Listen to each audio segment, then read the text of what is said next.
वंदे मातरम। नमस्कार, बहुत बहुत स्वागत करता हूं आप सबका अपने YouTube channel digital Hindi teaching में। आप इस चैनल को सब्सक्राइब करके घंटी का बटन दबा लें ताकि आपको आने वाले हर वीडियो का नोटिफिकेशन प्राप्त होता रहे, आपको हर वीडियो मिलता रहे। चलिए अब वीडियो को लाइक कर दीजिए और अब हम शुरू करते हैं आज का वीडियो। हम पढ़ रहे हैं पीपीटी के माध्यम से कक्षा 7 की हिंदी पाठ्य पुस्तक वसंत, और आज की वीडियो में हम कक्षा 7 की हिंदी पाठ्य पुस्तक वसंत के पाठ 5 मिठाई वाला इस पाठ के अभ्यास प्रश्न हम करने वाले हैं। तो चलिए शुरू करते हैं आज का वीडियो। और सबसे पहले देखते हैं पहला प्रश्न।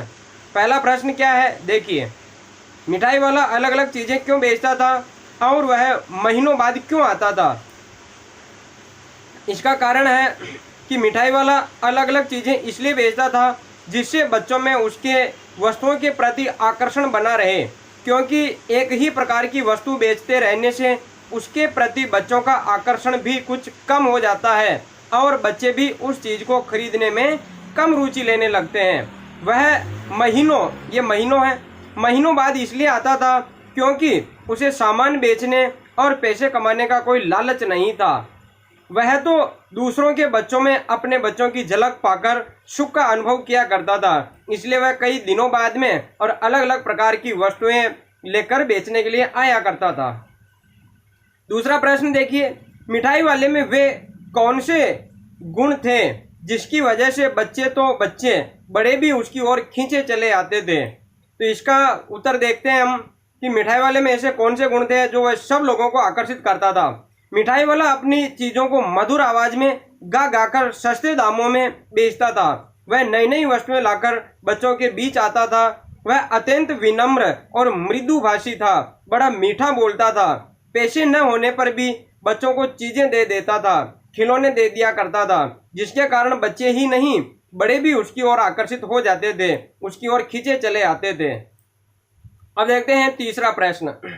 विजय बाबू एक ग्राहक थे और मुरली वाला एक विक्रेता। दोनों अपने अपने पक्ष में क्या तर्क पेश करते हैं? दोनों के बीच में जो बातचीत हुई तो वह हमें लिखनी है। देखिए, दोनों अपने अपने पक्ष में निम्न प्रकार तर्क पेश करते हैं। मुरली वाला कहता है कि मुरली तो वैसे 3-3 पैसे के हिसाब से दी है, पर आपको 2-2 पैसे में ही दे दूंगा। यह बात सुनकर विजय बाबू ने तर्क दिया कि तुम लोगों की झूठ बोलने की आदत होती है, देते होंगे सभी को 2-2 पैसों में, पर एहसान का बोझा मेरे ऊपर ही लाद रहे हो। विजय बाबू के तर्क को सुनकर मुरली वाला बोला, आपको क्या पता बाबूजी कि इनकी असली लागत क्या है? यह तो ग्राहकों का दस्तूर होता है कि दुकानदार चाहे हानि उठाकर चीजें क्यों न बेचें, पर ग्राहक यही समझते हैं दुकानदार मुझे लूट रहा है। आप भला काहे को विश्वास करेंगे? लेकिन सच पूछिए तो बाबूजी, असली दाम तो 2 ही पैसा है। आप कहीं से 2 पैसे में ये मुरली नहीं पा सकते। मैंने तो पूरी 1000 बनवाई थी, तब मुझे इस भाव पड़ी है। तो ये विजय बाबू और मुरली वाले के बीच में बातचीत हुई थी। दोनों अपने अपने बात रख रहे थे, अपने अपना तर्क प्रस्तुत कर रहे थे। चौथा प्रश्न है, खिलौने वाले के आने पर बच्चों की क्या प्रतिक्रिया होती थी? खिलौने वाला आया तो फिर बच्चे क्या किया करते थे? देखिए, खिलौने वाले की मधुर और सुरीली आवाज सुनकर बच्चों में हलचल मच जाती थी।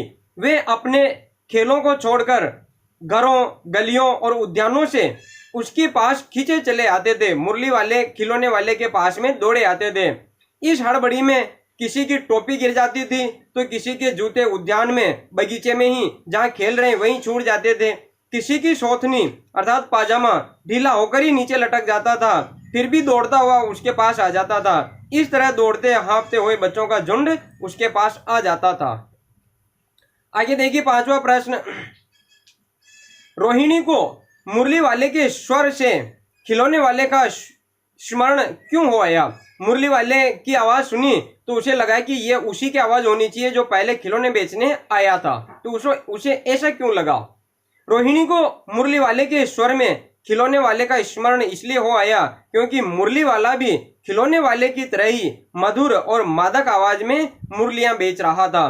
दोनों की आवाज सेम थी, तरीका सेम था, आवाज का तरीका सेम था, तो उसे लगा कि ये 2 आदमी नहीं है, एक ही है और वही है जो पहले आया था। किसकी बात सुनकर मिठाई वाला भावुक हो गया था? उसने इन व्यवसायों के अपनाने का क्या कारण बताया? मिठाई वाला किसकी बात को सुनकर भावुक हो गया और उसने कहा कि मैं ये काम जो करता हूँ ये क्यों करता हूँ, कारण क्या है? देखिए, रोहिणी की बात सुनकर मिठाई वाला भावुक हो गया था। उसने इन व्यवसायों के अपनाने का कारण ये बतलाया कि इन बच्चों को देखकर, ये को है, इन बच्चों को देखकर उसे अपने खोए बच्चों की एक झलक मिल जाती है, जिसे असीम सुख की प्राप्ति होती है। उसे आनंद आता है, उसे लगता है जैसे ये सारे मेरे ही बच्चे हैं। अब इस बार ये पैसे न लूंगा। कहानी के अंत में मिठाई वाले ने ऐसा क्यों कहा? अंत में कहा था कि अब बिना पैसे लेकर ही चला गया था कि नहीं अब रहने दो, पैसे नहीं लूंगा। तो उसने ऐसा क्यों किया? मिठाई वाला रोहिणी की बात सुनकर भावुक हो उठा था। उसे अपने बीते सुखमय पारिवारिक जीवन की याद आ गई थी। उसे लगा था कि जिस भाव से ये दोनों बच्चे मिठाइयां मांग रहे हैं, उसी प्रकार मेरे बच्चे भी मांगते थे। इस भाव से प्रेरित होकर उसने चुन्नू मुन्नू को मिठाई से भरी एक एक पुड़िया पकड़ा दी और अपने बच्चों को याद कर उसका मन भर आया और उसने उनसे पैसे नहीं लिए। पैसे लेने से मना कर दिया कि बस अब रहने दो, ऐसा लग रहा है मेरे ही बच्चे हैं। इस कहानी में रोहिणी चिक के पीछे से बात करती है। क्या आज भी औरतें चिक के पीछे से बात करती है? यदि करती है तो क्यों? आपकी राय में क्या यह सही है?